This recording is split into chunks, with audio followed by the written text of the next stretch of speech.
Kepala ingat semuanya, Anda pasti akan melihat hancur-hancuran Tuhan. Ya, jangan ada orang ketiga. Jangan cerai. Kalau sudah pernah cerai, karena menikah, jangan cerai lagi. Jangan jadikan cerai itu hobi.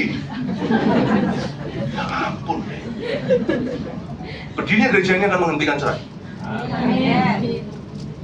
Dan orang yang sudah cerai, sudah menikah, kau jangan cerai lagi. Dimuridkan di sini, berhenti. Dipulihkan. Oke, engkong ini banyak form cerai. Ya, kalau Anda sudah pernah cerai, jangan merasa tertuduh sekarang. Ya, kok enak enggak? Tertuduhlah sedikit lah. Kalau Anda sudah pernah cerai, ngomong gitu tadi itu ya dengan tujuan supaya Anda mau sendiri, jangan lagi. Kalau jangan tertuduh, dah, ada lagi. Ya, awas ya. Oke, enak.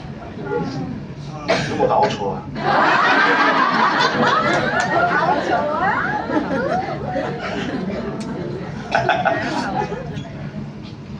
Tapi saya tunjukkan di sini Elkanah masih ada nilai positifnya bagus. Coba lihat ya. Dia dari tahun ke tahun kan pergi ke gereja. Zaman dulu gereja itu jauh. Mereka di Silo.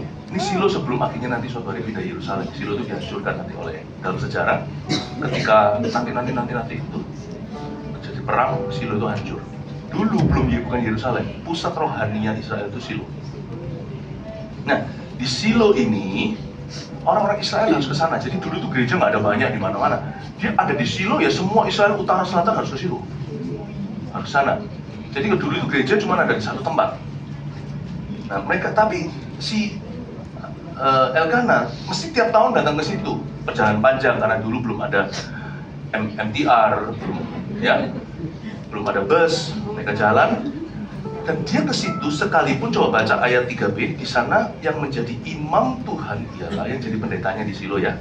Are you ready? Kedua anak Eli, Hofni dan Pinehas. Hofni dan Pinehas, saya kasih sedikit. Ini hari ini Bible study ya, Anda datang ke gereja harus belajar Alkitab. Hofni dan Pinehas adalah dua anak muda yang berprofesi pendeta. Anaknya pendeta besar namanya Eli. Dua anak ini, Hofni dan Pinehas, punya dua skandal besar. Dan itu terus terjadi, skandal seksual dan juga skandal finansial atau keuangan. Ini gereja dipimpin oleh hamba Tuhan yang skandal. Dan itu skandalnya bukan terjadi, tapi terus tiap minggu. Tapi Elkanah tetap ke gereja. Ini orang saya kagum. Ini tipe orang yang pergi ke gereja yang ancuran moralnya, tapi dia tetap bisa melihat Tuhan. Puji Tuhan, anak-anak kita tidak harus melalui cerai. Kalau Anda menikah dengan benar, mereka tidak perlu punya trauma papa mama pisah. Itu the best skenario. Kenapa sih anak harus mengalami trauma? Karena mereka di zaman ini, zaman edan ini, pasti harus menghadapi musuh mereka sendiri. Nggak usah musuhnya papa mama lah. Mereka nggak usah menghadapi nagamu. Mereka sudah punya ular beludak di luar sana untuk mereka hadapi. Anak-anak muda sekarang tuh nggak gampang, not easy loh, untuk mereka bisa hidup sungguh-sungguh itu. Zaman dulu orang masih malu-malu, sekarang orang lebih bebas LGBT.